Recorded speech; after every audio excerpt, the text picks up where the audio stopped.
to me. Yeah. Good evening, fam. Just a reminder that the views and opinions expressed by guests and clips presented on this program are their own and do not represent the views of the Johnny Binder Show. The content provided is for informational and commentary purposes only. The show makes no claim of veracity or independent verification.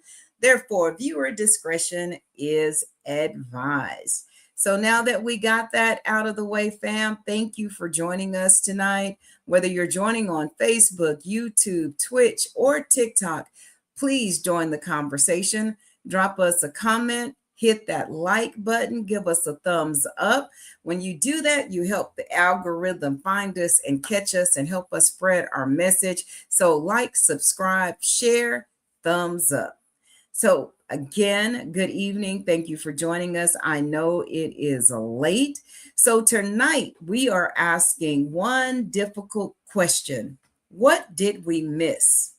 What were the warning signs that we should have been looking for in some of tonight's stories? And I want to let you know what we're talking about because you like what stories. So tonight's subject is, what did we miss? Warning signs, conflicting stories, and lost lives. So again, which stories did not fully add up? And how often do we recognize the truth only after lives have already been lost? We begin with Don Lemon's interview with former Army interrogator who examines the statements made by Warren, which is Nolan Wells' alleged best friend. Then we bring you an update on Karmelo Anthony, Kohen Wiley, and Corey Ruiz, as well as the Houston teens that were unalived following a police pursuit connected to an alleged shoplifting incident in the Galleria area. And lastly, we'll cover the heartbreaking case of a man who unalived his entire family before taking his own life. So these are different stories, but each one forces us to look closer at the truth, accountability, warning signs, and the decisions made before tragedy actually struck. So tonight, fam, we're not just reacting to the headlines, we're examining what happened, what may have been overlooked, and what these cases reveal about justice, trauma, and the world around us. So, as always, we start with prayer and motivation because, while we want to discuss these topics, we want to make sure that we arrive at it knowing that there's always hope and that the solution always lies in the Lord. So, thank y'all, and we're going to talk about it. But let's go ahead and kick it off with our motivation. It's the most important and crucial period of your lives, for what you do now and what you decide now at this age may well determine which way your life shall go. And the question is whether you have a proper, a solid, and a sound blueprint. And I want to suggest some of the things that should be in your life's blueprint. Number one in your life's blueprint should be a deep belief in your own dignity, your own worth, and your own somebodyness. Don't allow anybody to make you feel that you are nobody. Always feel that you count. Always feel that you have worth. And always feel that your life has ultimate significance. Secondly, in your life's blueprint, you must have, as a basic principle, the determination to achieve excellence in your various fields of endeavor. You're going to be deciding as the days and the years unfold what you will do in life, what your life's work will be. Once you discover what it will be, set out to do it, and to do it well. Be a bush if you can't be a tree. If you can't be a highway, just be a trail. If you can't be the sun, be a star. For it isn't by size that you win or you fail. Be the best of whatever you are.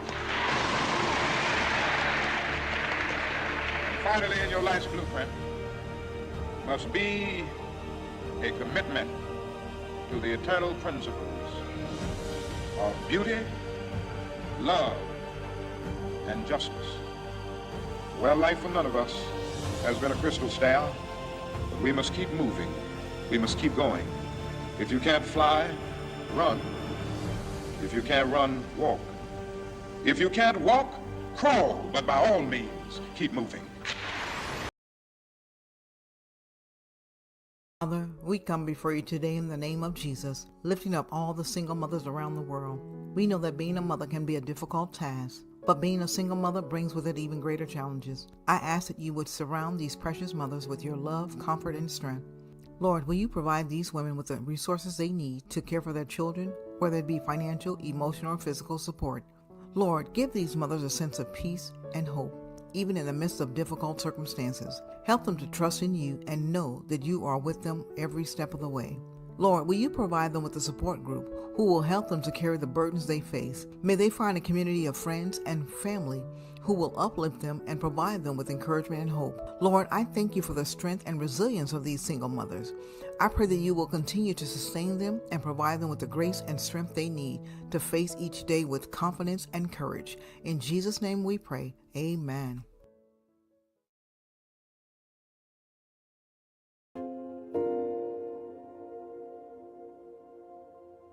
Dear God, I know life isn't promised to anybody. So I thank you for allowing me another day, because I know life is a privilege. I ask that you always keep me aware of the way I spend my time. Sometimes I feel like I need to be laser focused and only give energy to what take me to a higher place in my profession. Other times I feel like life is too short to only focus on my dreams. And I try to live in the moment and make sure that I'm not wasting my life only chasing and never experiencing. God, I don't want to take my God-given gifts for granted. But neither do I want to take my gift of freedom, family, and friendship for granted. God, I ask that you help me balance who I'm becoming with who I am right now, and be grateful in both places. Amen.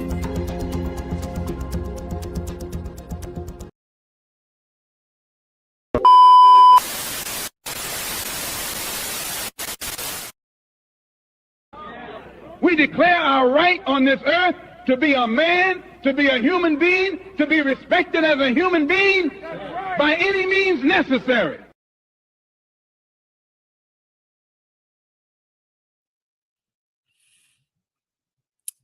Ladies and gentlemen, thank you for coming on tonight at this late evening. We have a subject. Was going to try to wait for tomorrow, but it was too hot. Then I heard Willie D. I don't know if Captain got it. I sent it to you. Captain, look at it. Willie D had something we have to look at. He proved beyond the shadow of a doubt, by all means necessary. They have a picture that this boy is a doctor and he's on the way to potentially to the NFL. Bob. And this seemed like this used to be his girlfriend. And it's seeming right now that they had broke up, but they were still cool. And it looked like Nolan wound up with her, and Willie D showed it, and I'm like, oh my God. And then they lied and say he wasn't on the island because they don't want him in nothing because he's trying to go to the NFL and he's a doctor. So why would they lie and say he wasn't on the island? He was. So there's something going on here. And I'm going to play that tape. I know she got it. We'll play it. If she don't, I'll send it to her again. I want y'all to see her with Nolan and then with Bob, the same lady. And notice that she have not come forward and said nothing. Then he went back to the ship, and that was it. I mean, to the boat, whatever.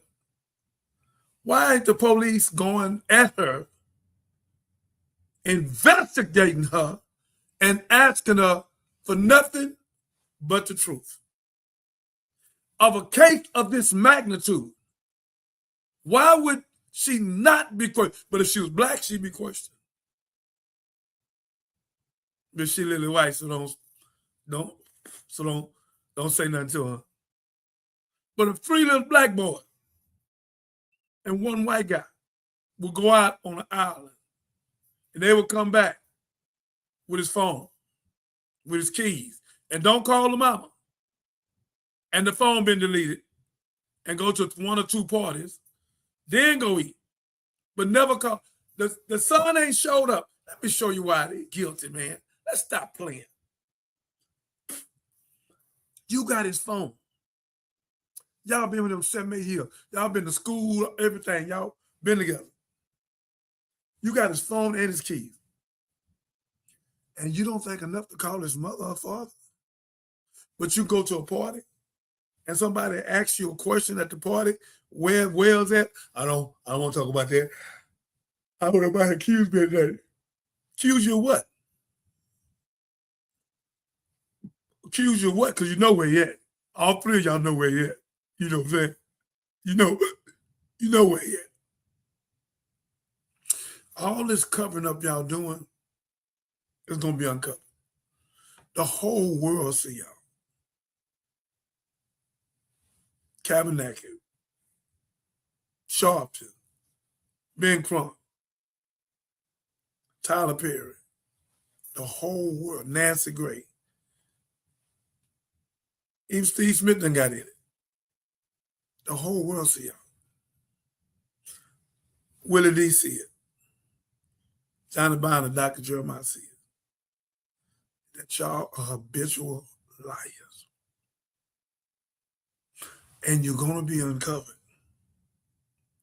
This case is big as George Floyd,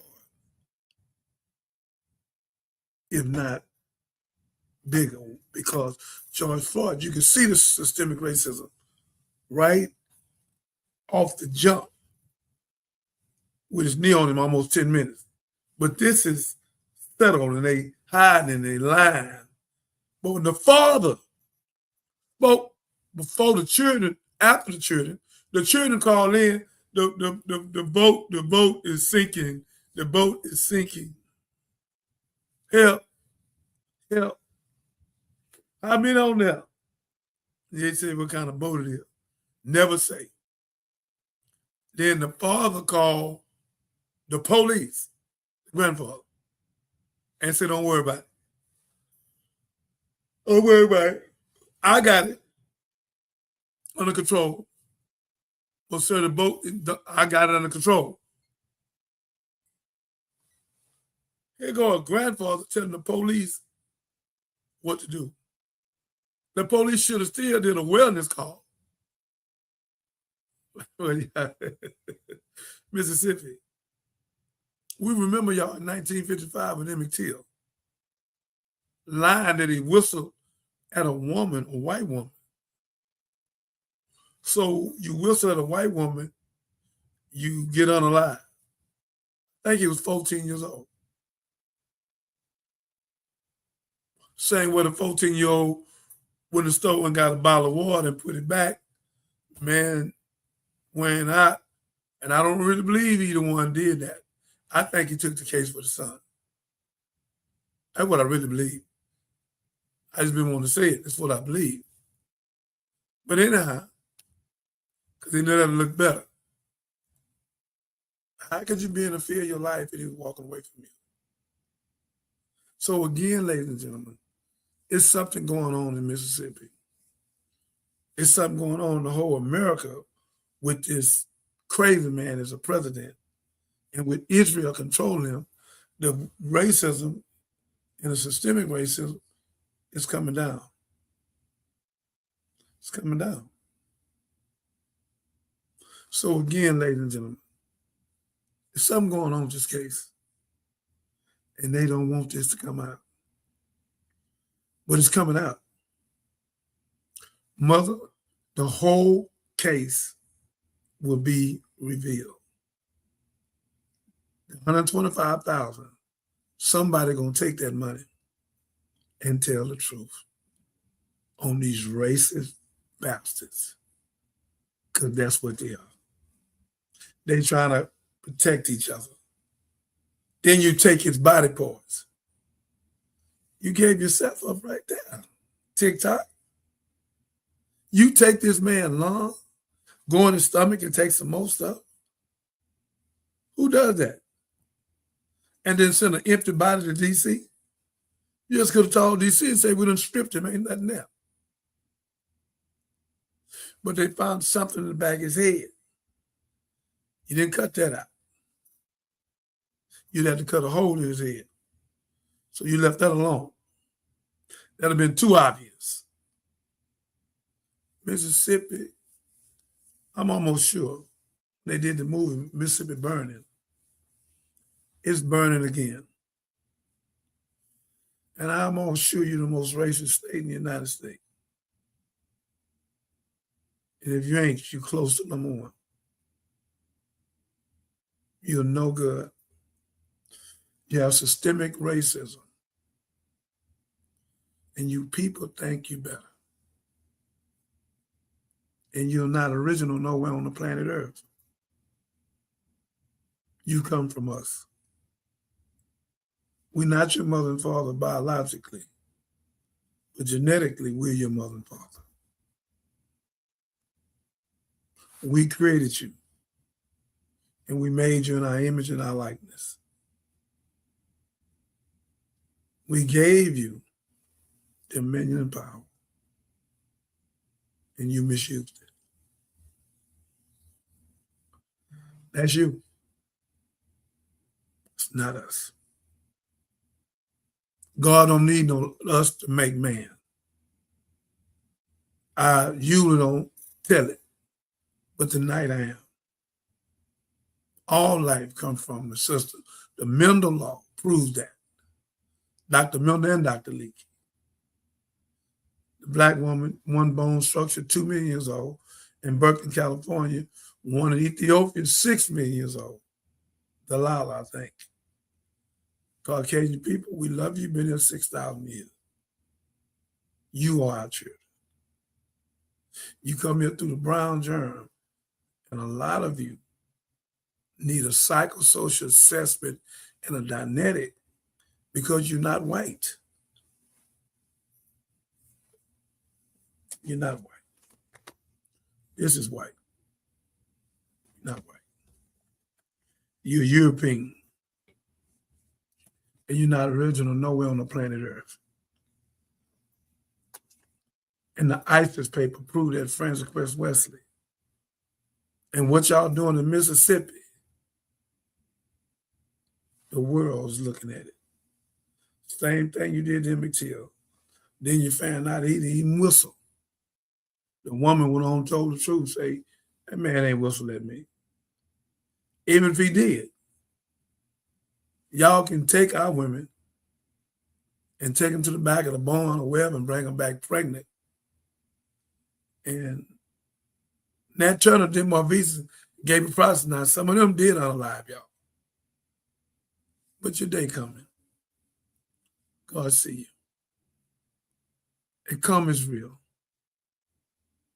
Ms. Wells, God is going to vindicate you and give you peace and rest for your son. And give up what happened. And when you see Willie D peace, it makes all the sense in the world. May God bless you. Peace.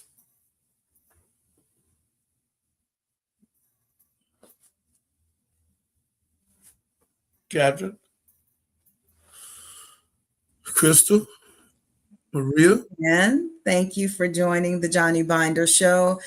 Tonight's subject is, what did we miss? Warning signs, conflicting stories, and lost lives. So again, thank you for joining, no matter which platform you're watching from, Facebook, YouTube, Twitch, Twitch and TikTok. Again, like, subscribe, share. But we're going to go ahead and jump right into it. And Miss Marie, since he is asking, sis, I'm going to go ahead and just put you up on the stage. If you don't have a comment to make, you chill, but if you feel free and you want to jump in, of course, we want to hear your thoughts and opinions on today's subject matter. That goes for our audience out there too. We know you can participate by commenting. Please comment. We want to know your thoughts. So we're going to kind of flip the script just a little bit. We're going to go ahead and start with Willie D and his reaction to the latest in the Nolan Wells case about Katie, the mystery woman from the island that he allegedly wanted to stay with and left his friend group for. So this is a bombshell, y'all. So we're going to go ahead and jump into that.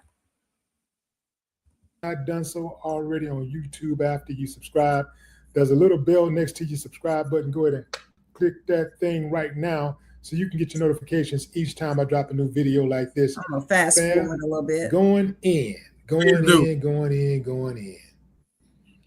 Well, what do we have here? Yeah. That looks like Bart and Katie. Uh-oh. So, if you don't know, let me bring you up to speed. So, Bart is the guy whose name is being yelled in the sinking boat audio connected to the Nolan Wells case. You hear somebody in the background screaming, Bart, and then somebody say, God damn, Bart. Like he messed up. Let's go back to Warren. And hold on, let me show you another picture of Bart. This is Bart, and we'll come back to this picture. But right now, let's focus on this one. And let's take a look at this guy right here right quick, because he plays a pivotal part in this whole storyline. That's Warren Hudson. I personally believe that Warren knows more about this story than anybody, because he was the one that they put out in front to answer questions to the media. He is the one that they put on the Officer Race Tatum show to try to trick us. But remember, he ended up tricking himself because he had zero emotions for this guy he identified as his best friend. I'm talking about best friend. Although he later admitted he had never been to his house, and they'd been best friends since middle school. Now, they went through all of middle school, all of high school, and you've never been to your best friend's house in a small town? Ocean Springs ain't that big. But, Warren told on himself on that interview. He thought he was doing something. See, that's the problem with narcissists, fam. Narcissists always think they're smarter than everybody else. Okay? We'll come back to this guy. We'll come back to him. But for now, let's focus on this picture right here. This picture, I actually enhanced this picture because it was blurred. But the guy in the black shirt is being identified as Bart Edmiston. Bart Edmiston. Bart comes from a prominent family in Ocean Springs, Mississippi, where everybody lived, or most of the people that lived that was involved in the crime, I do believe. Now, Bart was the name being yelled out over the phone call, the sinking boat phone call that was made to the Sea Tow Company. Remember that? So if we rewind a bit, we kept hearing conversations about this girl named Katie. At first, she was the mystery girl. And then somebody gave a name. And then they said, okay, that's Katie. okay, Katie. So now this is Katie. This is Katie, and this is Katie. Allegedly, they kind of look alike to me, but they're saying that this picture is Katie, and this is also Katie. That is Katie with Bart, and then that's Katie superimposed on a picture with Nolan. Don't have a picture of them together. At least one hasn't been produced yet. But that's Nolan Wells, and then next to him is the Katie girl, right? This is the girl that said that she spoke with Nolan before he went missing. She said that she spoke with Nolan briefly on the island, and then he left to go join his buddies back on the boat. Well, the buddies back on the boat, these guys, among others, said that no, he didn't come back and join us. We didn't see him after he spoke to the girl Katie, that we didn't see him anymore. But remember, at first, the friends were saying that he left with a girl that he had never met before. And they said they didn't know the girl. They act like they didn't know who the girl was. But the lie detector determined that was a lie. Everybody, it turns out, knows who the girl is because she is connected to this guy, Bart Edmondson, the star football player in the small town of Ocean Springs. Bart is a punter. He now plays for Wyoming. He's in college, but he has NFL aspirations. Now, why is it significant that Bart, who has NFL aspirations, not be involved in this case? Well, I just told you, he got NFL aspirations. So he can't be caught up in a murder mystery.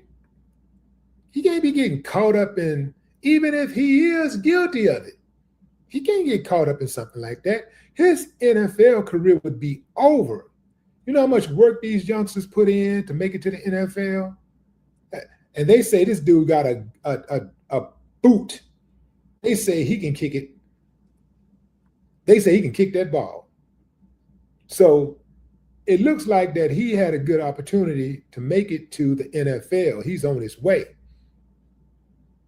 And it looks like that all of that could be coming to a crashing end if Bart is indeed involved in the death of Nolan Wells. Yeah, man, look at that. Covered by ESPN. Yeah, ESPN ain't just putting any kind of college athlete on their website, especially featuring them. That's not happening. But look at this. This guy, he had 65 punts in the 2025 season. He averaged 46.1 yards. His long was 68. Man, do you know how far that's I mean, what is the record for punts? Let me check out the record for college football punts. Let's see.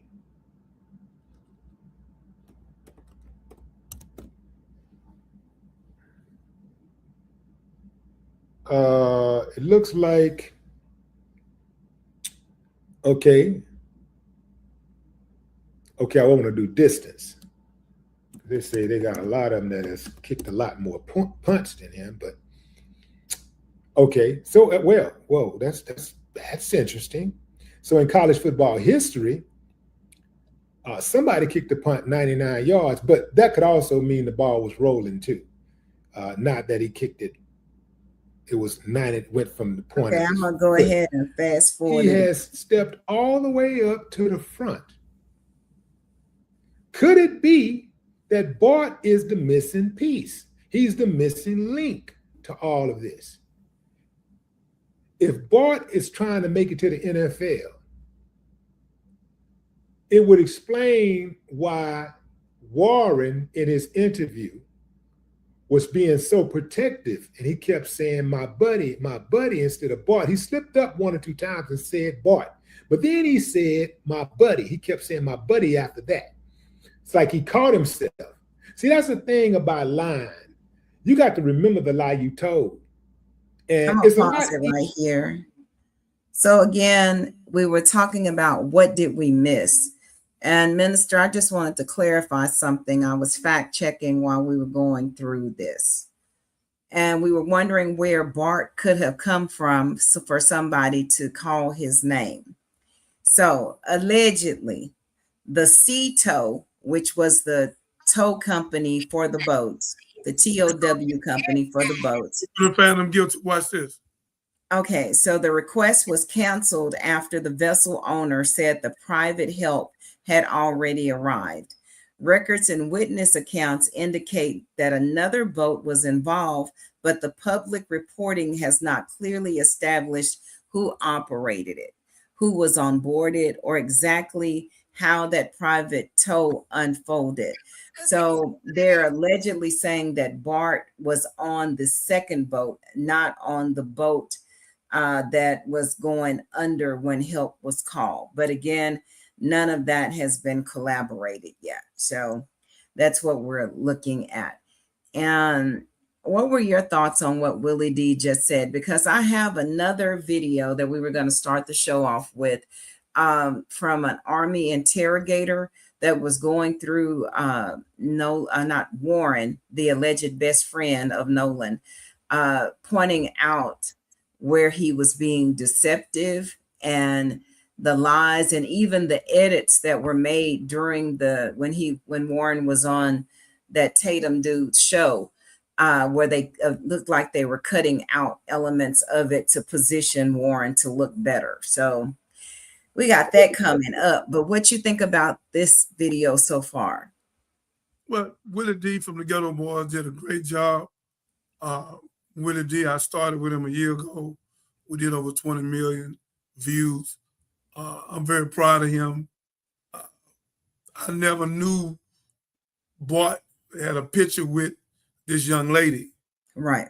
That makes more sense to me because I was trying to, why would they want to unalive him when they've been knowing him 7 to 10 years, went to elementary school, went to high school, all of that.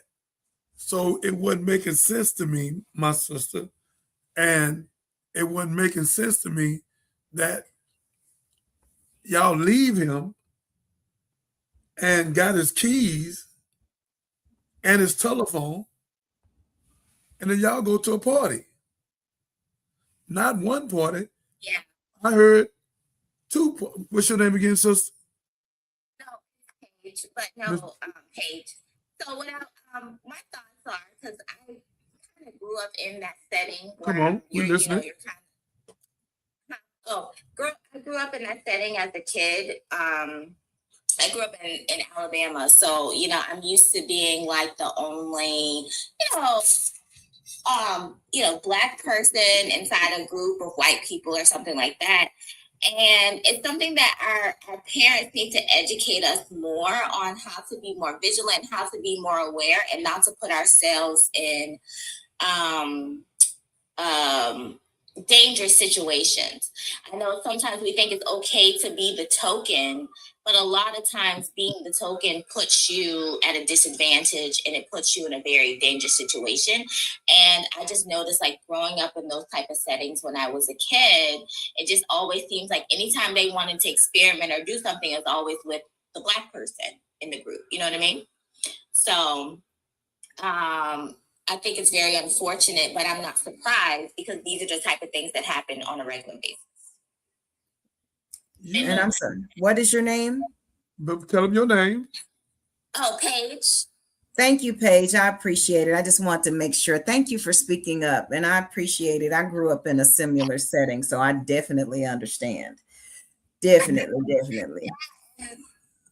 I saw saw someone talking about it the other day, and it was like, sometimes we think being in those settings, you're the token. It's like, oh, I'm chosen, I'm special. But a lot of times they're not looking at you that way. It's more like they look at you like the experiment, or they talk about you behind your back, but nobody's really looking out for you. So it's always important that, like, yes, it's okay to be in those settings, but it's also important to make sure that you have other people with you and you're not fully putting all your trust, especially your life, into these people that unfortunately don't care about you as much as we want them to. They just don't. My God. Right.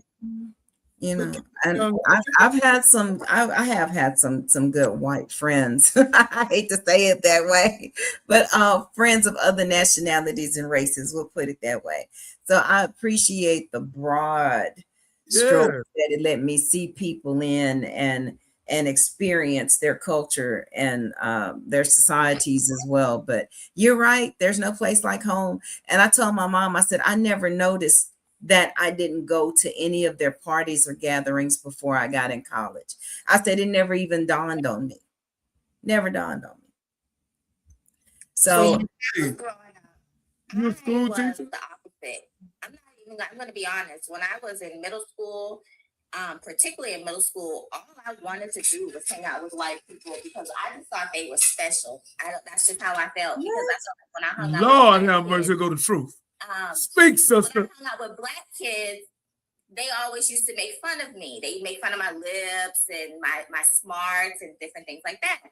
So for me, when I was in middle school, I intentionally sought out white people as my friend. And then it wasn't until I was in the 7th or 8th grade, I had my first experience with racism. And it was very jarring for me, but it really was a wake-up call for me. And since then, I mean, yes, I've had, I have a couple of white friends. I have friends from other nationalities. But since then, I realized that, there is nothing like being around the people who look like you and who are raised like you and who have the same values as you. And I'm a person, I believe in diversity. I think it's so important. I also just realized that as a Black American, like I live abroad, I travel, I do all the things. It's just so interesting how we're just kind of on our own. Some people, say they love us, they love our culture, they love all of these things, but when the stuff hits the fan, we can only depend on us. And I don't want to say that in a way to be negative, but I'm saying it through years and years of experience of trying to, live this diverse life and have friends of other cultures and things like that. There are those great exceptions. There are many great exceptions because, there were white people part of the civil rights movement. But overall, we really have to do a better job of cultivating the relationships within our community. And I don't like to, really push that, but it's the truth because I see it all the time. Being abroad, you think, I was talking to a guy the other day, he grew up here, and he was saying how, you live abroad in different countries and it's wonderful and you think everybody loves you, and then you learn the language and you wish you didn't learn the language because now you really hear what they're saying about you behind your back. They don't think you know the language. Wow. And you're right. And I think when we put our kids in those environments where they could be the only one, so I don't think I was the only one from like the 4th grade to the 8th grade. And my mom was like, we were having a conversation, and it was another school in the neighborhood. I'm not gonna call it the hood, in the neighborhood that had like this fantastic magnet program. And she was like, you need to go over there because it was computers, it was photography, man, it was dope. And I didn't want to go because that school, the neighborhood it was in, because that's not how I was conditioned. And I told my mom, I looked at her wholeheartedly. I was like, I don't want to go to school with those kids. This was an all-Black school, mind you. And I didn't, she was like, my mom's like, you have lost yourself in your mind. She snatched me out there so fast, I didn't even have time to catch my catch my breath before I was at Paul Lawrence Dunbar Middle School in Fort Worth, Texas. Fort Worth, Texas. In Fort Worth, Paul Lawrence Dunbar Middle School, go Wildcats in Fort Worth, Texas. And then I had the time of my life. That was the best decision my mother could have ever made for me. And yeah, thanks, Mom. Yeah, she snatched me out of there. She made my head swim. But we have to edge, because I think we're doing our kids a favor, and our neighborhoods are not as consolidated as they used to be, where everybody looked like us.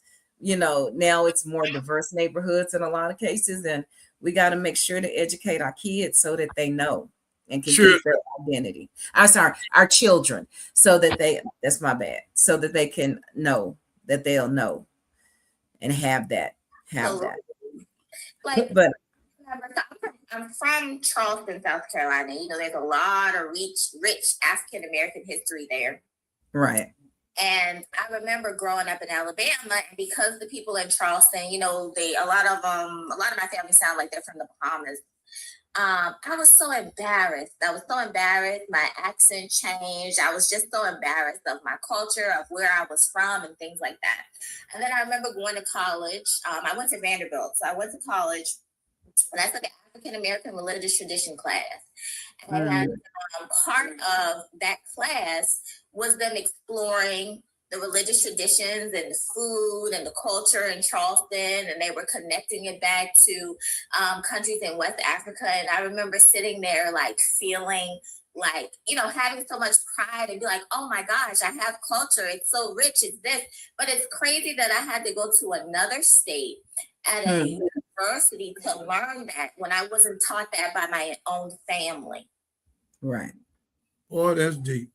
That is deep. And so, you know, because even when I think of my family, when we were living in Alabama, it's like, oh, those people at Charleston are crazy. There's this, there's that. But there was never like, you know, a cultural exchange where they're sitting and they're telling me about how rich our culture was, how pivotal, you know, being from Charleston is to soul food, to Black culture, to religion, nothing. So I just felt like I was just from this old crazy little place, and everyone else appreciated, and I did it. Now I love it. I love telling people I'm from Charleston and introducing people to the culture. But, you know, it does start at home. And if you're not telling your children who they are, and you're not helping them understand, the rest of the world is going to define their identity for them. Yes. Young lady, you speak very well.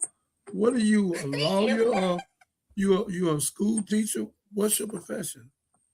No, I'm not a school teacher. So I own a nonprofit consultancy. I'm an author, speaker, all of the things, and it's a world traveler. Let me tell you something.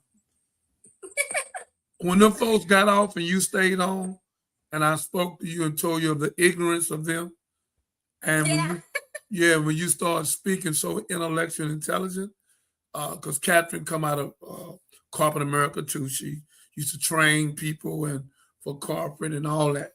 She did it all over the country. I just want to say that y'all like Moses put in Pharaoh's house. And now that y'all got the wisdom and the knowledge, you can use it now to your advantage and to our people's advantage, and shine a light on the stuff that we don't know. Us that have not been in corporate, in the boardrooms, in the back, telling you you're not one of them. So, I know we told both of y'all that. So again, Miss Wells, I've never spoke for her, but I'm gonna speak for her tonight. For people disrespecting and lying on this case, inconsistencies, that's spitting, slapping, dragging, hanging her. Her heart is bleeding. Why would we have to put up $125,000 for them to tell the truth? Jesus said the truth will set you free. But while we're dealing with this racist state, one of the most racist state in the state of the United States, the same where they hung Emmett Till in 1955. Tore him up, burned him up. What is it? Is it Mississippi? Yes, ma'am. What state are they in? Mississippi, okay. It's Mississippi. What's that little city, Catherine? For what? I didn't hear the question. The little city is in Mississippi. Flowers, clover. What is it? Oh gosh, she asked that, and as much as I've heard it, give me just a moment. Take your time. So I'm going to send my number. I want to talk to you about working with you. We have over 30 million people in 1 year. We are shopping now for a $15 to $30 million contract. I'd like for Catherine to get to know you, to get your resume, get our resume. We have some great people on here. It's What's the name of it? Ocean Springs. Ocean Springs. Ocean Springs, okay. So what we doing is building a powerhouse. And we don't gossip, dry snitch, character assassinate. We are solution-based. We deal with knowledge, wisdom, understanding, freedom, justice, equality, food, clothing, shelter, love, peace, and joy. I have not lost a debate in 34 years.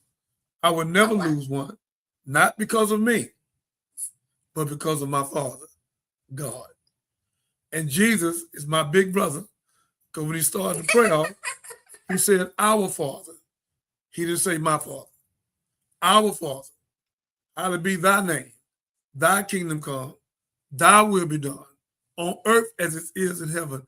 Miss Wells, me, Catherine, and all the people, Maria, all the people, Miss Price, now, my sister, Pay, all the people that believe in us, we will not stop this case until we find exactly how they stole your son's lung, went in his stomach, and we all know for a fact they done it purposely. So they couldn't come up when they send the body to DC, that they wouldn't come up with the forensic to be able to tell what happened because there was no water in his lung. They already know he ain't drowned. So in all fairness, I was listening to this pathologist and today on Don Lemon, and she was saying that it's standard operating procedure. Come on. That's all she said. She was like, it's not, for parts to be missing, that could just mean that the people in Mississippi hadn't completed their work yet. Before it was sent off. Look, I'm telling you what she said, and she's skin folk. I'm telling you what she said. She's like, and yeah, and but then on the same, Willie D had an I don't want to call him an undertaker. What else do they call him? A mortuary science type person on there. And he was saying that it's unusual for them not to have all of their body parts before the service.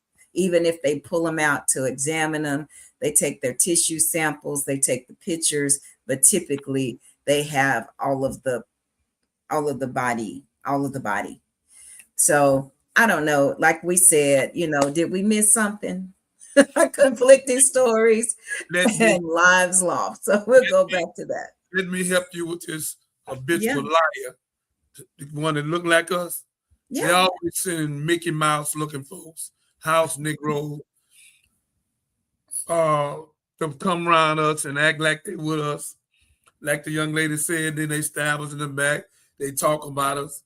So I don't care. Like Stephen Smith, Charles Barkley, come on, Clarence Thomas on the Supreme Court. So again, with all due respect, all you black folks that work for massa, I'm not mad at you. I'm just glad to know you're a coward. And you don't care about your mother. And you don't want no black, beautiful wife. So go over there with that snow bunny and do what you do. Because that's your daughter, by the way, because you're the original man, not biologically, genetically. So again, I think you want to say something. Yeah, I'll go ahead and finish, and I'll interject in that because I have experience with that. But go ahead. Thank you. So again, boy, I'm loving you, girl. You're gonna be a part of this. Yeah, I see this coming. You and you two carpet people, y'all can come over with this carpet stuff. Because she got a bunch of carpet in her. She wants all the stuff on there. Hey, this is not our view. She be on it. So again, ladies and gentlemen, Miss Wells, I'm saddened for these liars, for these systemic racism, and for the grandfather to tell the police not to go to the boat. And when the children say the boat drowning and everybody's in a panic because the boat was never drowning. And then Catherine brought something up. I'm going to let her tell you what she brought up. Catherine, when the people asked to go and do a forensic with the dogs and all the stuff on the boat, what happened? And they turned them away. So it was the they Cajun, did what? They turned them away. It was the Cajun rescue team. Right after Nolan was found, they offered cadaver dogs to go and sniff out all of the boats that were there to see if he had possibly been on board. And the law officials, allegedly, even though I believe the man, he's been pretty credible, turned him away. But now they want to go now and subpoena the boats and the people, the owners of the boats, to go on and do their thing now. Clorox, Attic, and they didn't have time to clean it and shine it and smell it. Look, young lady, I know you're young, and what I'm telling you, what I know, the systemic racism has been in America. The word democracy, Jesus Christ, Josiah, Zephaniah, Mecca, Luke, John, Paul, none of them, Joseph, Deborah, none of them would follow democracy. Abraham, Joseph, none of them, Daniel, because democracy in Hebrew and Greek mean the rule of the devil. And that's how Donald Trump got in there, because it's the rule of the devil. And Jesus said in John 8:44, 40, 41, 42, 43, 44, 45, 46, 47 to 52, Jesus said, "You not of my Father, Miss Wells, you will be vindicated." Jesus said, if you was of my Father, you wouldn't seek to unalive me. He said, I only spoke truth and you have something against me. He said, but you of your father, the devil. Jesus said it. I've never heard a pastor speak that but me. Jesus said, that's right, because I'm not scared. They can't give me no faith money and make me shut up, because God got enough money for me. So he said, you of your father, the devil, and the lust of your father you should do. He was unalive. That ain't what it says. Say murder, but can't say it here. Unalive. You just did. And bold. I just say what the Bible said. I didn't say it. Bold and not of the truth. Then answered the Jews. And the Jews called Jesus demonic, a demon, and a devil. Not devil, a demon. And Jesus said, it's all right. My Father know who I am. So again, ladies and gentlemen, that's why Jesus said, I'm in the world, but I'm not of the world. That's why in John 16, he says, it's expedient for me to go away. I must go away to sit at the right hand of my Father to make an intercession for you fools. Because we follow everything but God. It's 168 hours in a week. We won't give God 2 hours because we're so in love with this television, one-eyed idiot box. So I just want to interject. Please. So we're just going, thank you, Paige. After your comment, we're going to go on to our next video. Please, come on. Okay. So no, I just want to interject with that because as someone who grew up in church, my whole life I was a Sunday school teacher, all the things. I think the transition that we're finding now is that I think we're at the part of the Bible where Jesus talks about, people will come in my name, but their hearts are not from me. Look at you. And that is starting to, the problem is, I feel like we're going to have to start having more conversations about who Jesus is versus what Christianity is and how they don't align. They don't align. Yeah. And because what's happening when you're talking about a great falling away and people falling away from the church, the people are falling away from the church because we're too tied to religion, and Jesus did not come to start a religion, but yet somehow we have a religion in his name. And so when we focus so much on the religious aspect, the true teachings of Christ get lost. And so that's why you have a lot of people walking away from the faith. They're walking away from God. They're walking away from Christ, because when you have, things like people like the Trump administration and the Republican Party being the biggest representation of what Christianity looks like, that's something that people don't want to be a part of. So we're having these conversations. I believe that we have to be very distinct in identifying what the teachings of Christ actually mean and what it means to, experience the kingdom from within, and what it truly means to get those promptings from the Holy Spirit, and how it's an inner journey. But Christianity has made it external. So when people are looking at all the strife and things that are happening in the world, they're saying, well, why isn't this all-knowing, all-seeing God doing anything? But the truth of the matter is, if God resides in us, it's We're the our doing decisions that we make that shape the world around us. But as long as we can continue to shift blame and responsibility on an all-knowing, all-seeing external God, our world is going to continue to be in shambles, and people are going to continue to walk away from the faith. You're so right, Paige. I agree with you 100%. And to be a kingdom seeker, because I'm a kingdom seeker, it takes a lot of work. And a lot of people don't want to do the work. So it's easier just to fall in the trap of religion than actually to do the work. Yep. I want to speak what she was at real quick before we play next tape. Young lady, you spoke like you was 75 to 100 years old with wisdom. Yes, ma'am, with wisdom and knowledge. Religion comes from religiosity, from Constantine, the Pope, and the rest of them. It's religiosity. It's a con game. The whole America is a Ponzi scheme and a pyramid. Okay, it's a bunch of liars. They'll sell your house for 30 years. They make $400,000, $600,000 in principal and interest.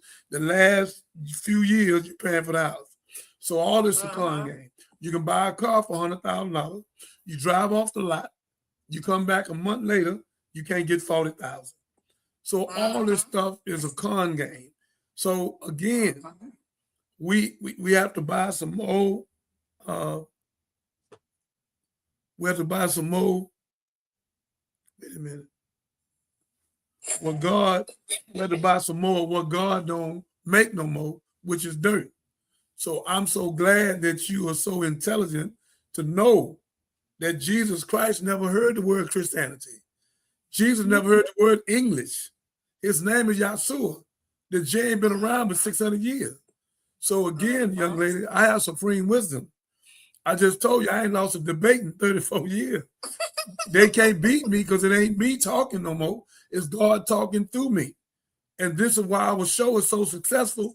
People come on here to learn stuff, and we meet the people where they're at. We don't talk over their head. We don't talk about no subject 4,000 years ago. We need to teach now. Jesus says, suffer the little children, forbid them not, let them come unto me. He didn't say suffer the dogs. He says suffer the little children. Let them come unto me.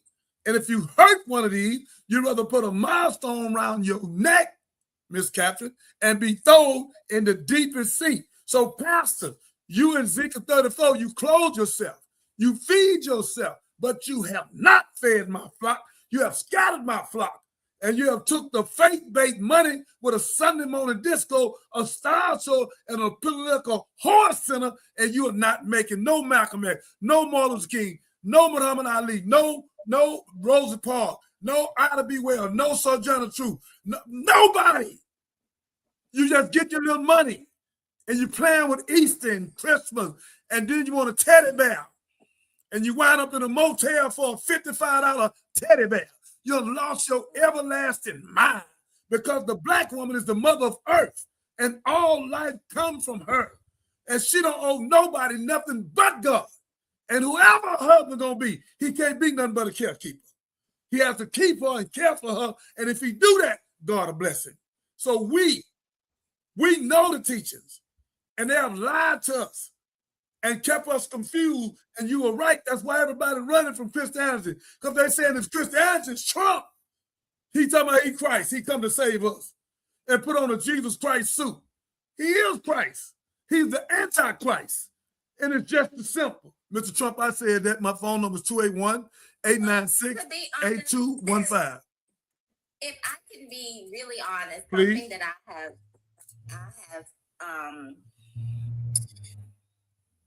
come to realize, Please, is that Christianity is antichrist. Lord have mercy. Religion of Christianity, when you look at the history of it, when you look at how it has been used to oppress, At the mouth of a babe. When you even look at how the Protestant Bible has been shaped. When you look at the history of the Protestant Bible, it was shaped based on social and political efforts, not spiritual. And so we've allowed this religion to raise our children, to shape us, to shape all the decisions that we make in our lives. And it's actually very harmful. And the truth of the matter is, when we talk about Jesus, and one of the reasons why he was killed is because when he talks about setting the captives free and recovering the sight of the blind, he was also talking about spiritually blind. Spiritual captive. And religion, just like today, was so, corrupt back then, and it was controlling people's lives, and they were using it to get people to pay the taxes and to, remain poor. He was trying to enlighten people. He was trying to get people to understand that the power that you're looking for exists within you. That's why when he said, speak to your mountains removed. He wouldn't say go and beg God for power. He's saying the power that you're looking for is already within you. Everything you need is already within you. Cause us to give up that power, to cause us to beg and all of these things, and it has caused us to live a life that is not of Christ, even when we think we are. It's total opposite. This life that we're living is the total opposite of the life that Christ explained to us or tried to introduce us to. So when you have these people walking away or getting frustrated and be like, Jesus, where you at? He's like, I've been here this whole time. Yeah, never left. You have been deceived this whole time, because the church is a business, and the business cannot operate if we are enlightened. The business cannot operate if we have knowledge. So you grow up being told, don't you question God. Don't question God. No, it's saying, do not question the decisions I'm making, because you're going to mess with my money. That's what that really means. And so, Christianity, in my opinion, is totally anti-Christ. That's a fact. And that's a fact. The sooner that people understand that is when they really will see the workings of Christ in their life. Let me help you out. It's hard, though. I'm gonna say this, Paige, and then we're going to move forward. It's hard because that deconstruction is hard. I had to go through it. That's how I can say it. I had to go through it because you've been so totally indoctrinated, and it's hard to let go of what you've been taught, to the point to where my particular church, it carried the same name on the building as other churches, but we were totally ostracized. There were very few churches that would actually fellowship with us, because we shift from the religious mindset to kingdom teaching. Yep. And so it's a lot to lose. I remember the jokes. I remember the people trying to come back and tell us that we were crazy and that we doing everything wrong and that we're going to hell. I remember all of that. So it's hard to pull away, because then it starts messing with your family structure too. Kind of like when you got a trumpet night in the family and everybody looking at you like, what you got going on over there? So it's the same concept, but it can cause division socially at your home and everything, even though you got to give all that up if you're going to embrace the truth. And I close with this. It was a pastor that was honest with my child and told her that, hey, if we change course on what we're teaching, everybody's going to fall away, because that particular church is kind of judgmental. They're not kind of. They are. They'll excommunicate you in a heartbeat. So, if all the pastors had started saying, okay, that's not really true, but we just telling it because that's what we've been conditioned to tell y'all, and that's what y'all want to hear. Okay.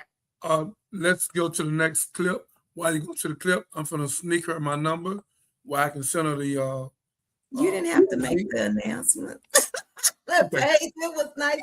I have over there in a minute. Let's Hang go. out as long as you like. But I did want to get this in about the Nolan Wells, the Army interrogator, his reaction to the Brandon Tatum interview. Interrogator, right? Yes, sir. So you are trained in this. Explain to us what's happening. So something I don't talk a ton about on my channel because it doesn't come up. But yeah, that's what I did for 13 years. I was a human intelligence collector. I was a trained interrogator, strategic debriefer. I have multiple certifications in things like scientific content analysis, which is where you look at the words people use, the verbiage, line count, stuff like this. Read interrogation technique, which is a technique in which we exploit and build timelines, things like that. I can go on and on and on. I have a ton of certifications. I did it for a long time, and I've done it in the real world. So something that I am trained to do is to listen to what people say, especially in an interview format, especially when we're talking about like an event in question, like what happened here. I'm able to listen to what they are saying. Minister, and I'm gonna identify let you handle that. deception. I'm very good at it. Now, Don, for the purpose of being professional here, I want to point out that in my line of work, when I say deception, I don't mean you're lying. That doesn't mean you're lying. That means you're being deceptive. Let me explain the difference. People. Okay, fam, I'm going to skip ahead a little bit. I know this was a rough, kind of a crazy transition, but this show, hey, when you're doing it live, you got to go with the flow. And I love a good kingdom conversation. So I'm going to, and again, Kingdom of God is built on truth. And that's what we're seeking in the Nolan Wells case, excuse me, y'all. So here we go. He interviewed this guy in like 3 different parts. The guy's name is Warren. And I just did a full breakdown of the first part of that interview. It's about a 45-minute video. If you're interested in my full breakdown, it's on my channel now. But if you want, I got a few examples from that video I can show you, Don. You want us to roll the first number you gave us? The first at the 348 part. Yeah. You'll see exactly what I'm talking about. Then I'll explain it after we watch the clip here. All right, Warren, we had a chance to get to know each other over the last 2 days, went out to Horn Island. So I've had an opportunity to talk to you about a few things, and the things that you've told me have literally blown my mind. But the world haven't had a chance yet to hear your story, to hear Nolan's story through you, through his friend. To hear Nolan's story through you, listen, I'm going to talk a lot during this interview about how the interviewer, in this case, Officer Tatum, who I believe is a former police officer, and depending on what duties he had as a police officer, I don't know his resume at all. he may or may not have been trained in questioning and interviewing and interrogation. Some police officers are. And if he has been trained in interviewing and questioning, interrogation. And there are a lot of strange things about Brandon Tatum that I call into question, because he actually went to Paul Lawrence Dunbar High School. So he'd be a Wildcat, which is a predominantly Black high school. So I don't know how we ended up here in Brandon. I would love for you to come on the show and explain it to us. Then he's doing this on purpose, or he's just doing it on purpose because he just understands interviews. But he's leading the listener, he's leading the interview, and he's leading the person he's interviewing, the interviewee. He's leading them along for things to be said that aren't being said. You can't tell, this guy can't tell Nolan's story. The evidence will tell Nolan's story, but not this guy. But anyway, it's very important that he chose that language. And it's not just you, it's a bunch of y'all. But, you know, some of the other guys were afraid because of the threats and the violence that's been threatened against their lives and all of the above. It's very important that he said that, because he is setting the stage. Why is he the one guy who came forward to tell the story? Because everybody else is scared to tell the story because they keep getting death threats from the internet. Warren's mom is a judge. This is calculated. You can't convince me otherwise. Warren's mom is a judge, and that's who they allowed to come on and break the silence first on a very safe, curated. Pause. That's what so I wanted to show that part before we show the next timestamp I gave you, which I believe was 10 something, because that just gets glossed over. Not a lot of people, even when I talked to you earlier, Don, you're like, oh, wait a minute, that was the judge's son? Because it's not a lot of people are picking up on the fact that the guy that they chose to break the silence on Officer Tatum's show, of all places to do this, is the judge's son. Now, why would that matter, Don? Because who better to coach you? Now, for official purposes, this is my opinion, but my opinion is she coached him on how to give this interview, what information to give, what to stay away from, where to go with the interview, because a judge, someone in that line of work who came up as an attorney, prosecutor, et cetera, would be well-versed in how to present information, especially in this format. Now, right after that, you don't got to play this part of the video, but right after that, he asked him, hey, describe Nolan to us. And this guy Warren, the judge's son, describes Nolan in the most generic terms ever. He says, we were best friends, like brothers, but then goes on to describe him very generically, which I point out in the video. But I want you to look at this timestamp right here to really show you where you start getting into it's 13 minutes, 14 seconds, where we really start getting into some deceptive behavior. Watch this. Watch this. And you guys did more than just this year. It's a two-part question. I want to know, is it something that you guys typically did together? Did you hang out often in this fashion? And then I want you to then walk me through 4th of July this year when the incident happened. Okay. Now listen to the answer. You heard the long, drawn out, very pointed, very leading question. It was a poorly designed question, but it was on purpose. And so now listen to the answer, because the answer is not the answer. You know, being from the Gulf Coast, there's boating and fishing is very, very popular. The 4th of July, every year, my friends and I, or my family and I, are out on the water. I mean, that's the one day is guaranteed everybody's going out. And that's a known thing. Everybody's trying to get a ride out to Horn Island, or, you know, people go to Ship Island, but most of everybody from Ocean Springs and the Gulf Coast go to Horn Island. And, you know, we went last year. Nolan was on the boat with me last year. And you see what I want you to watch that. Watch the cut. They cut the interview. Very, very, very important. Watch this. Watch when he said Nolan was on the boat with me last year. Watch this. I'm going to back it up. The Gulf Coast, go to Horn Island. And, you know, last year, Nolan was on the boat with me last year. And you see that cut? Nolan was on the boat with me last year. Why? The point I want to point out there, and I say this in the video, why there? So when he talks about Nolan was on the boat, so prior to getting to that point of the interview, I point out that I don't believe this guy Warren is as close with Nolan as he lets on.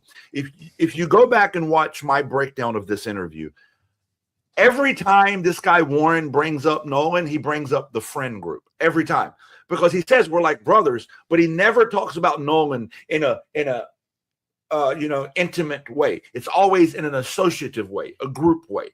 And then in this interview, which is very important, Officer Tatum is trying on purpose to set the stage that this is such a close friendship, and they always do this together. They always hang out. And this guy Warren says Nolan was on my boat last year. I'm going to fast forward Could it a you little share bit. that? Right. Yeah. So Nolan and my buddy Javon are talking, and Nolan and my buddy Javon are talking.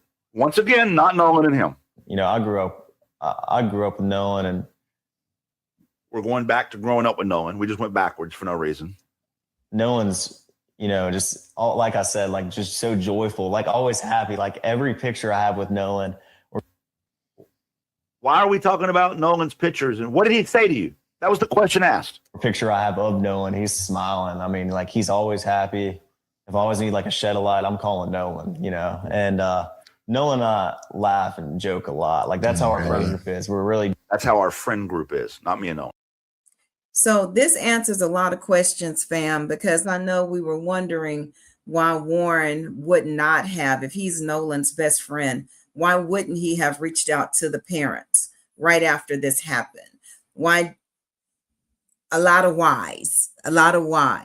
And why hadn't he ever been at their home to visit? And they've been friends since the 8th grade. And the answer is that we can extract from this interview is that they were never close. Not like that. They were close in their friend group, but it just doesn't sound like they had a one-on-one relationship at all. Just our friend group. Jokingly laugh. No one takes anything that serious. We enjoy our time together. I mean, there's never any awkwardness within our friend group. We're very, very tight. So if I ever need to get something off my chest or talk to anybody, I'm talking to all my friends. I'm not just talking to like specifically anybody. I would go out notice how he's making it very group general, because he knows that his relationship with Nolan. Can I ask you something, Jolly? Sure. Do you think part of this is for clout? Like he's making himself closer to Nolan, one, because he's trying to establish some sort of credibility. Yeah, credibility, right. That he can speak to. Yeah, I can speak about Nolan because I know him. He's part of my friend group. He's one of my whatever, but he doesn't speak to him in a way that makes anyone feel like he actually knew him. That's correct. In my opinion.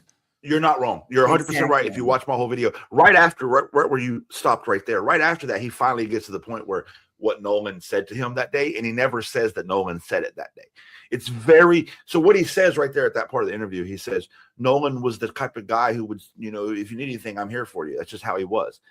And what Officer Tatum is trying to make you believe through the way he frames the question is Nolan on the day, on July 4th, said to this guy Warren, if you ever need anything, brother, I'm here for you. But actually, this guy Warren doesn't say that Nolan said that. In fact, multiple times throughout the interview, he says, I talked to Nolan and Javon, Nolan and some other guy's name he mentions. He never, ever, the entire interview, establishes any sort of credibility to me as a listener, as a trained interrogator, trained human intelligence collector, to believe him that he was actually a close friend with Nolan as he tries to present himself. I think he's doing that for credibility. I think this was entirely planned out by the judge and by Officer Tatum. You can't convince me that prior to this interview, his mother, the judge, didn't sit down with Officer Tatum and say, what are you going to ask him? What are y'all going to talk about? And then tell her son. There's a part of this interview, Don, that would blow your mind. He says, Tatum asked Warren, he says, hey, what happened when you guys all got on the boats and then you went out to Horn Island? From the time you left the boat dock to get to Horn Island, the time you were traveling, what were you doing? Listening to music and hanging out? What were you doing? And this is an important question, because anytime you're interrogating, investigating a specific event, the timeline of events is very, very important. You know what this guy answers Warren, the answer he gives Tatum? So we headed out and the waters were clear that day. The winds were about 3 or 4 knots. It was a great day for boating. No trouble. The waters were not troublesome at all. And on our way back, it was great too. It was just great weather. This was a day everybody's on. That's what he says. He goes on for about 3 minutes about the weather. He never once answers the question about what were you doing on the boat? It was a simple question. Were you just listening to music and drinking beer and chatting? What were you doing? That question. He says the weather was nice. Now, I got to ask a question, because if I was interrogating this guy, I would take a note of that and say, hey, that's deceptive. I asked you what you were doing, and you didn't answer my question. Instead, you talked about the weather. That's going to be a red flag in my mind. He knows something I don't know. I don't know what that thing is, so let me find out. Why is the weather so important to you, Warren? Why are you bringing up the weather, Warren? Are you trying to establish credibility for a story that maybe there's some talk that there was something involved with Nolan's passion, and that if you can establish the weather was nice, then it couldn't have been us, or what's the point? I don't know either, Don. I don't know the answer to that, but I do know that when I listen to the words you say, I can listen to what you didn't say. There's a point in the interview where he says, "Man, I could describe Nolan a million ways," but he doesn't, right? I'm pausing right there, fam, just for a second. Minister, glad to have you back. I want to know why Warren, or if I missed why Warren found it necessary to insert himself in this story the way that he has. If he was not really close with Nolan outside of the friend group, why did the judge make a big deal about them being friends?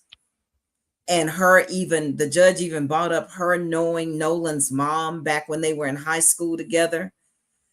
I need to understand, though, why they wanted this connection. Am I making sense, Minister? Making a whole lot of sense. They want the connection where they can be innocent of any wrongdoing. If I can prove I'm your friend, then most likely if I'm your friend, I won't do you. So they were leading up with some historical lies. How you his friend and y'all go back, don't call the mother, don't call the father, got his keys to his car, got his telephone, go to one or two parties. You're not with the search team, you with a party, but he's your friend. Then you go eat, then you go home. Then the mama had to turn the thing on to find the phone because she don't know where they're at. And it led them, they never called her and told her. Never. She was led to it. Then you say you his friend, and neither one of y'all go to the funeral. But you come out, like the guy said, your mama done train you, and the mama done talked to the officer. So she got everything the way she wanted, because she's trying to break the ice to make it look like those three didn't do anything, and that her son was the best one to be coached to do what happened. In our eyes, which is a lie and nothing, but in some people's eyes of ignorance, they will go for that bait, because they like bait on the fish and throw it in the thing for the fish to hook to it. But I ain't the fish. So I'm a wise man. I'm a servant of God. That's a bunch of lies. She put that child out there. All three of them done something. All of them know what happened. And it was over that little girl. And he was, they were very, they were hiding Bart. They were hiding Bart. Make no doubt about it. And so that makes sense. Yeah. And Bart's name kept coming out of his mouth. And he cuts himself when he say Bart. Mm-hmm. So we're going to keep on playing, fam. Again, what did we miss? If you think you missed something in this case, please drop it down in the chat about any unanswered questions that you have that you would like, addressed, because I have a lot of them right about now, a whole lot of them. Share with us, comment. Because listen to what he said. I could describe Nolan in many ways, but he never does that because he could. And so this guy, in my opinion, raises more red flags than he answers. If you go, matter of fact, I'm gonna send it to Nikki right now. I haven't done this yet. I haven't done the breakdown on this yet, but there's a part 2 interview. And at the 10-minute, 32-second mark, I'm gonna send this to you, Nikki. This is the original video of Officer Tatum with this guy Warren. On part 2 of the interview, Don, they're on Horn Island, because what Tatum's trying to do is make this guy's story so credible. It's so credible. I want you to watch this. Watch how he asked the question. Watch Warren's body language, and there's another edit. As soon as they bring up Nolan, shit gets edited again. It's incredible how it happens every single fucking time, because they're making sure this guy answers correctly. Or a glitch. Allegedly. All of this is allegedly another edit, but just, yeah, we'll see. If it's a glitch, I'm a penguin. But yeah, it could be, I guess. I guess it could be. But no, Andy, it's at you the got 10 it minute, for us? 10-minute, 32-second mark. Downloading it. You can go watch my video for the full breakdown. I'm about to do a part 2 breakdown as soon as I'm done with Don here. Don, the point I'm getting at is, and by the way, there's another friend that interviewed.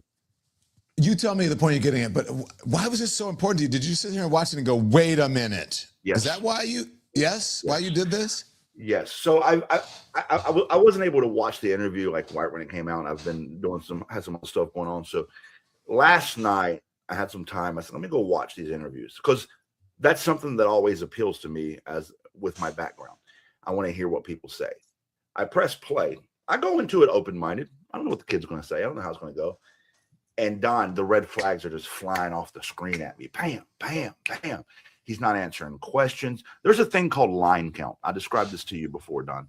And once I line or lying, L-I-N-E? Line, L-I-N-E, L-I-N-E. I'm gonna explain it to you. If I explain to your audience, they'll be able to pick up on it. If I say to you, "Hey Don, what'd you do yesterday?" You say, "Well, I woke up at 7:30, got to work by 9, worked till 12 because that's when we take lunch, 12 o'clock. 12 o'clock, I went down to my favorite deli. I always go to the same one. I get the same sandwich. I love the place. I actually met my wife there 10 years ago. It just has a lot of sentimental value to me. I get the Italian sub and a bag of chips and a Diet Coke. I get it every day. Sat there and ate. While I was eating, this lovely couple was across the street in the park, and they were holding hands. It reminded me of when I first met my wife. But that's not what I asked you, sir. Right. But finished up my sub, went back to work at 1 o'clock, worked till 5, got home, watched TV till 9. If you listen to that story, his entire day is broke down in one-line segments. Got up at 7:30, went to work at 9, worked till 12, got off at 1, or got off at 5, watched TV till 9. But that 1 hour period, that 12 to 1 o'clock period, very, very detailed for no reason. That lets me know as an interrogator, I need to focus on that 1 hour, because for some reason you're adding too much detail and you're being deceptive there. If you watch this interview with Warren, he does that. He'll give you a piece of information, and then he'll go into these great details about me and my friends. We fish on these islands all the time. We're just big fishermen. Me and all my friends, we got boats. Everybody knows it. It's very detailed for no reason, and it doesn't answer the question asked, and it doesn't match his line count. When he talks about everything else, one line, then he'll go on this diatribe about fishing for 5 minutes. It's like, bro, what? If I was an interrogator, I would target that. This is deceptive behavior. Roll it, Andy. And if you talk to anybody on the coast about this, they know that. Yeah. I mean, 4th of July, this is the hot spot. This is where people want to be. This is where people want to come out, hang out with their family and friends. And people say that you guys just left Nolan behind. I've seen reports of... Andy, back that up for me. Let me look at that. Right before he asked the question about Nolan, they cut it, probably so they can make sure he gets his answer right before they ask it. That's my opinion. They know that. Yeah. I mean, 4th of July, this is the hot spot. This is where people want to be. This is where people want to come out, hang out with their family and friends. And people say that you guys just left Nolan behind. And you might back up. You know how you know that, right? This after spinning, I I've probably spent 10 years in edit booths, like getting my package on. You got to get this on the air. It's the lead, or whatever. No, back up. Blah, blah, blah. And so what you do is, and again, in my opinion, and we don't know, we're not saying anything about this young man that he's guilty. You're relying on your expertise as an Army and former Army interrogation officer. So listen, innocent until proven guilty. Not that he had 100%. Anything to do with it, even about whether he's being deceptive or not. Okay, let's say that. But if you keep an eye, and if you back it up, when you want to know if you have a jump cut or if something is out of sync, What you do is you look at the stationary object, the one that is either the biggest stationary object there, to see if that stationary object moves. Now take a look at the lower left hand of your screen next to the pink shirt at the log that's on the beach. Keep an eye on that log. That will tell you where the edit is. I mean, 4th of July, this is the hot spot. This is where people want to be. This is where people want to come out, hang out with their family and friends. And people say that you guys just left Nolan behind. Now what?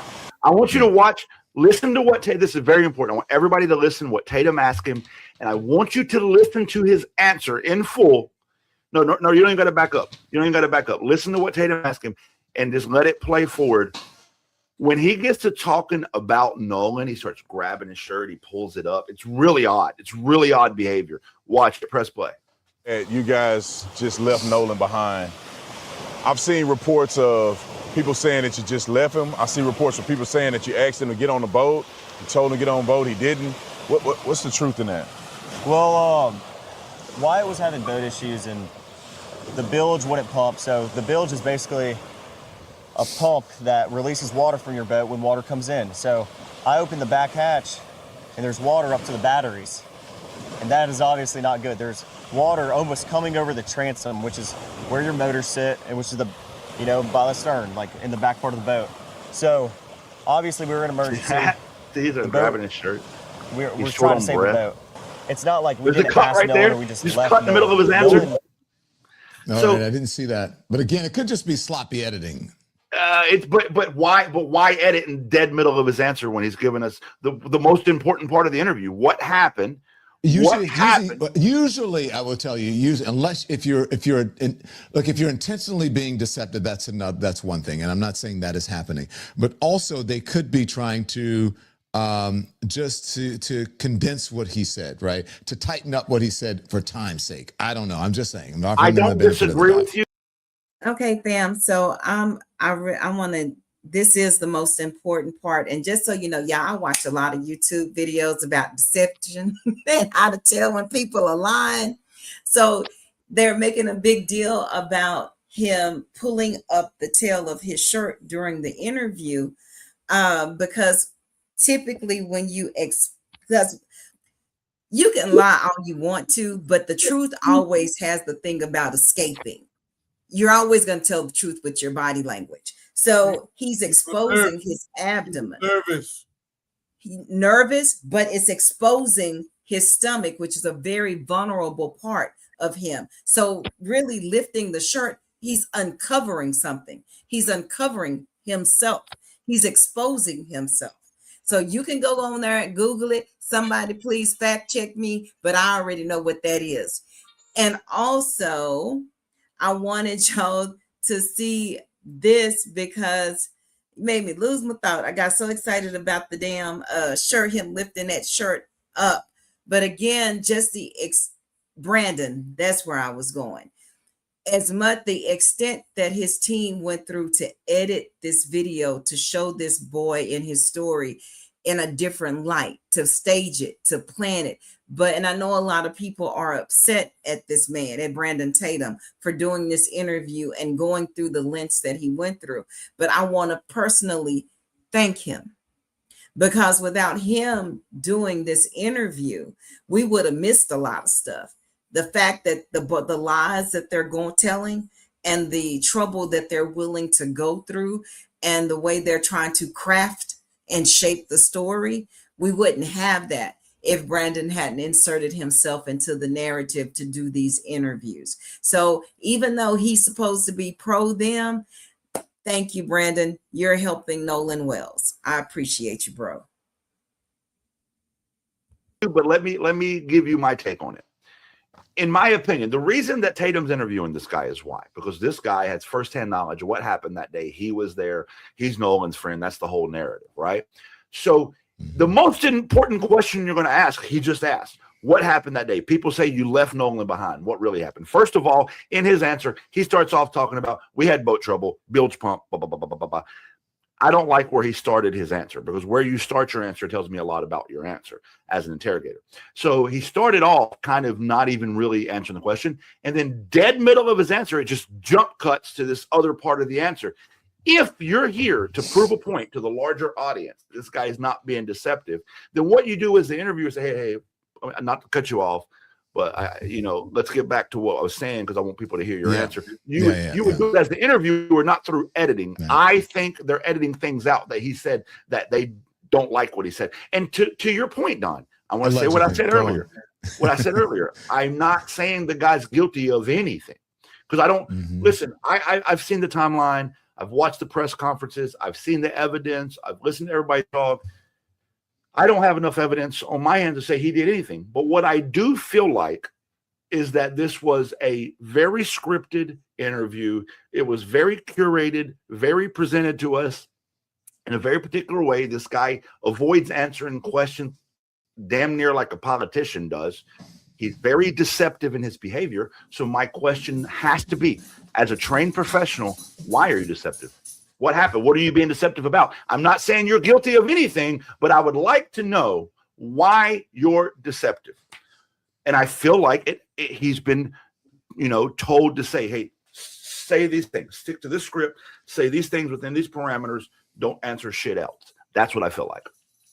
Okay, so someone said, Don, when I keep saying allegedly and whatever, this is they're saying, Don, you do not work for CNN anymore. Yeah, that's why I'm saying that. Before I was good, you know what I'm saying? So the other thing is, though, that I've been asking, I've been thinking this, and I forget to ask every time because people go on, and my mind just wanders sometimes.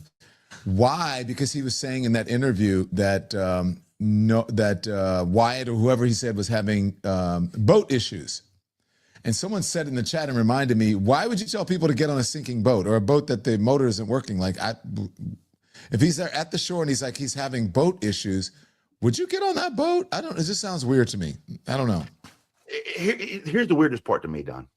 So number one, I listened to the call to the CETO operator, and I listened to the whole call. And a couple things stood out to me. First of all, he gives his coordinates. The guy on the phone, which I believe is Warren actually on the phone, gives the coordinates to the location they are at. And I put those coordinates in Google Earth. I wanted to see myself. I said, where's these coordinates? So I punched it into Google Earth. It's about 700 feet north of the northwest tip of Horn Island. So it's right off the coast, right off the shoreline there, 700 feet. And northwest tip of Horn Island is where Nolan's body was found. So we know that their boat was there. And from listening to everybody talk about this, the locals, the different police officers, everybody talk about this area, the northwest part of the island is also the roughest current, like the roughest rip current happens right there on the northwest side of Horn Island. So that opens the door, Don, to your point with the sinking boat, for a lot of possible scenarios. The boat's sinking. These are kids. These are 18, 19, 20-year-old kids. They're drinking.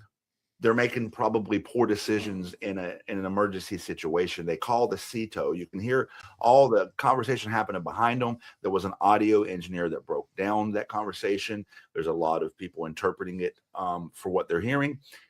But what stood out to me the most was after the CETO operator finishes talking to the guy on the boat, she switches over to the CETO captain. Hey, I got a guy here, needs your help. He's like, oh, dude, I just talked to that guy's grandpa. His grandpa. And he said, they don't need help. So literally 60 seconds before that, the kid was saying, hey, we need help. We're sinking. We're taking on water. We need help. Simultaneous, the guy's grandpa's on the phone with the captain saying they don't need help. Cut that. Why? That doesn't logically line up. It's like, and then by the way, if you read the data, MDMR released data from the boat's GPS. It shows that it ended up getting towed for, I forget how long. It got towed for like 300 meters or something. I can't remember how far it was. It got towed, and then its engine started back up, and it finished going back to the mainland on its own power. So somebody did tow it, but it wasn't CETO because the grandpa called CETO off. So why would grandpa call CETO off? Who came and towed the boat? These are questions that have to be answered that, in my opinion, are ever so important. And then the kids that were I'm going to pause it right there because, fam, something I want to share with you guys that I have found. I may have said it at the top of the show. I don't remember, because when we were talking about the boat coming to tow, this is like the first time I missed this. That's why the name of the show is Did I Miss Something? I missed this. So they don't talk about the second boat that actually came and completed the tow. Okay, so the media only lightly mentioned it, like I was saying before. So the sea tow request, which was the tow company, SEATOW, was canceled after the vessel owner, which was the grandfather of the captain of the boat, said that private help had already arrived. Records and witnesses' accounts indicate another boat was involved, but public reporting has not clearly established who operated it, who was aboard it, or exactly how the private tow unfolded. So rumor has it, allegedly, that Bart was the captain of the second private boat that completed the tow. So that's how Bart, and remember from earlier in the show, if y'all didn't see it, y'all go back to that. I don't have the timestamp just yet, but rewind it back to the front of the show, because Bart was identified as possibly, allegedly, dating Katie. He and Katie may have had a relationship. And if Bart and Katie had a relationship, then it could tie everything together with a motive as to what could have happened to Nolan if foul play was involved. Okay. Or maybe there was a fight and he was accidentally unalived. Again, these are questions we don't have the answers to just yet, but they are saying that Bart could have been the captain of the second boat that actually completed the tow. I want to also add that the captain of the boat that was sinking, the one that allegedly Nolan was on, they rejected Coast Guard help. So I don't know how all of this is timed together. Again, we don't have a cohesive timeline. There's a lot of things going on, So we'll pick back up. On the boat, this guy Warren, who voluntarily joined the show with Officer Shane to talk about it, his entire interview is deceptive and full of red flags. Jolly, man, you're a man of information. Okay, Jolly Barkley says hello. They know it's time. They're on clockwork. So this is the end of the interview with Don Lemon.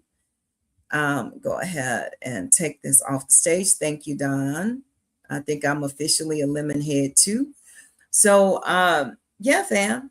So again, tonight's episode is What Did We Miss? Warning signs, conflicting stories, and lives lost. On the Johnny Binder Show, we did not get a chance to get to all of the stories we had planned to cover tonight because I did want to make sure that we updated you also on what's going on with Corey Ruiz up in Wisconsin, that case. Then we have Kohen Wiley, in Mississippi. We have the young ladies who were unalived while crossing the interstate in Houston while allegedly evading arrest from a shoplifting. Oh my gosh. And the man who unalived his whole family and himself upstate as well. So there's a lot going on in the news. I don't really want to rush through those stories. I want to give them justice. So what I believe I'm going to do is I'm going to go ahead. Yeah. So I have Radio Job from Twitch who says we just keep on unaliving. And unfortunately, that's the world we live in. You know, we have to elect to have better self-control. We have to elect to have a more kingdom elevated, Christ-centered mindset, not to harm each other or even provoke each other to anger to the point to where we would harm each other. That is one of the kingdom responsibilities, and we don't do that. We don't do that, and this is not an eye for eye situation either. This is just savage behavior in most parts. I don't care who's involved, whether they're officials, they're police officers, or however you want to cut it, or just everyday folks. We're just out here wilding out, fam. We're out here wilding out. So, yes, we're just going to break here. I think I'm going to come back again just for a short while, just for a little news break so we can get caught up on those stories. Again, I want to thank Paige from TikTok for jumping on. Definitely gave a new direction and flavor to the show. And, we'll get back on track, and we're going to go ahead and do those updates. I'm going to bring the minister back so he can close this segment of the show out, and then we shall be back.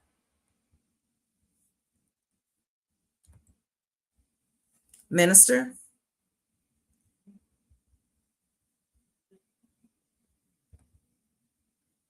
Your mic is muted. You don't want to play the other tapes. It wouldn't give justice. We'll play them hopefully tomorrow.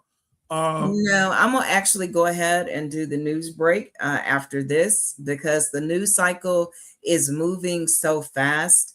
I just want to make sure that we stay current and up to date and give the people what they want. They want information. Go right ahead. All right. So you want to close us out? Yes, ma'am. Oh, where we at? 146. Ladies and gentlemen, we had a lot going on tonight. We gave you more evidence. Willie D did a great job in showing us that picture where Bert was with that young lady. It looks very, very strange, unstrange. Something's going on with that whole relationship. Because why do you have to lie and say you went on that thing? Then we found out he's a doctor and football, and a real football player can kick the ball 99 yards. So again, ladies and gentlemen, they don't want him in nothing because it mess up his doctorate and make up his going to college. So the young man been on the line. They worried about his career. They ain't worried about his life. So again, this is the buffoonery. If he was taken away on the current, they probably wouldn't have found in the fast now. I don't know the location, but it's current doesn't make sense for how fast they found him. Yeah, that's a fact. They didn't throw him that far out. So again, ladies and gentlemen, thank you for coming out in the middle of the night. Captain gonna chop this up, get it out, and I'm gonna close out with TikTok. And we just want the truth. We really know the truth, and we don't know all the truth, but we know enough to know that they're coming up. And them three was in it, Bert, all up. Yes, because I was trying to figure out why they would unalive it. Now it makes all the sense in the world. May Virginia, may God bless you, Miss Well. We love you. We know you bleeding. I pray you go to God and give God all your heavy laden. God said, if you give it to me and take your hands off it, so I give you rest. Rotten, Mississippi is one of the most rottenest places on the planet. Ocean. And they in there hiding evidence everywhere. And then this silly person gonna tell Captain, or Captain heard it, take the body parts out. You don't take no body parts out, man. Stop. And you can't take nothing out of that for the permission of the parents. So stop. They did all that on purpose. Well, we can never know from forensic what really happened. Oh, but they forgot about that on the back of his head. It was foul play. Just to show them sitting up here. God is going to vindicate Miss Well. Miss Well, God love you and your husband. You will be victorious and successful. Me and Catherine and all the people come with us. We're going to fight this case and keep putting the truth out. Because we can say some things y'all can't. Yeah, I want to address this. It says, I think Christ's mindset is part of the problem. And again, like we were addressing it kind of midways in the show, y'all go. That was a great conversation, very impromptu, but very necessary. It's the Christian mindset that's part of the problem. It's not the Christ mindset, because people don't know the difference, because they really don't know what Christ and the kingdom of Christ stand for. So I invite you, go read the red writing. Y'all, that's all I have for today. For this segment, join me in the next segment where I'm going to, I don't know if Minister's going to make it through, but I got a second win. I'm going to go ahead and cover some of the stories promised at the top of the show. So with that, love and peace. Love y'all. Love y'all. Take care. Blessings, blessings, blessings. And I will be back in just a few moments. Peace. I am beautiful, proud. I must be respected. I must be protected.